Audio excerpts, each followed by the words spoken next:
Hello mummy's, இன்றைக்கி நம்ம கிச்சனோட special recipe உளுந்தடை. அது பண்ணுறதுக்கு 3/4 கப் வெள்ளை உளுந்து எடுத்து நல்லா கழுவி 2 ஹவர்ஸ் ஊற வச்சு எடுத்துக்கிட்டேன். நல்ல தண்ணியில் ஊற வச்சுக்கோங்க. இப்போ 2 ஹவர்ஸ் டைமில் திடீர்னு தான் முடிவு பண்ணுறேன் அப்படின்னு சொன்னால் 1 ஹவர் ஊற வச்சா கூட போதும். ஹாட் பாக்ஸில் நல்லா சூடாக தண்ணி ஊற்றி இதை போட்டு மூடி வச்சிட்டிங்கன்னா 1 ஹவரில் ரெடி ஆயிரும். அதை இந்த மாதிரி மிக்ஸி ஜாரில் போட்டு நல்லா மையாக அரைச்சி எடுத்துக்கோங்க.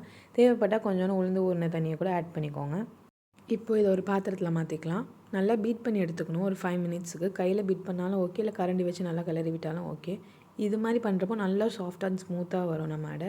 இந்த ட்ரிக் வந்து வடை செய்கிறப்ப கூட யூஸ் பண்ணலாம். வடை செய்கிறப்ப இது மாதிரி நல்லா மிக்ஸ் பண்ணி விட்டிங்கன்னா நல்லா புதுன்னு வடை வரும். நம்ம அரைச்சி எடுத்த உளுந்து மாவோட 2 முட்டை ஆட் பண்ணிக்கோங்க. நாட்டுக்கோழி முட்டையாக இருக்கிறது ரொம்ப நல்லது.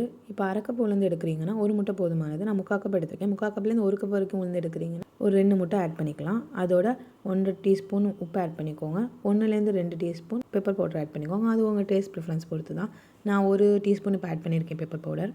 இதனால் இப்போ மிக்ஸ் பண்ணிக்கோங்க. 3/4 கப்புக்கு வந்து 6 அடை வரும். உங்களுக்கு எத்தனை அடை தேவையோ அதுக்கேற்ற மாதிரி உளுந்து வந்து இன்க்ரீஸ் பண்ணிக்கலாம். இதோட ஒரு மீடியம் சைஸ் துருவன கேரட் ஆட் பண்ணிக்கிறேன். ஒரு ஆனியன் சாப் பண்ணது, கொஞ்சம் கைப்பிடி அளவு கொரியாண்டர் லீவ்ஸ் எடுத்து அதெல்லாம் சாப் பண்ணி ஆட் பண்ணிக்கிறேன். உங்களுக்கு க்ரீன் சில்லி வேணுன்னா கூட சாப் பண்ணி ஆட் பண்ணிக்கலாம். வெள்ளை உளுந்தில் protein, dietary fibre, vitamins, minerals அது மாதிரி நிறைய நல்ல சத்து இருக்குது. அண்ட் முட்டையில் என்ன நல்ல சத்து இருக்குன்னு உங்களுக்கே தெரியும். நிறைய ப்ரோட்டீன் இருக்குது. கண்டிப்பாக வளர பிள்ளைங்களுக்கு இது ரொம்ப நல்லது. வளர பிள்ளைங்களுக்கு மட்டும் இல்லை, பெரியவங்களுக்கு கூட நல்லது தான்.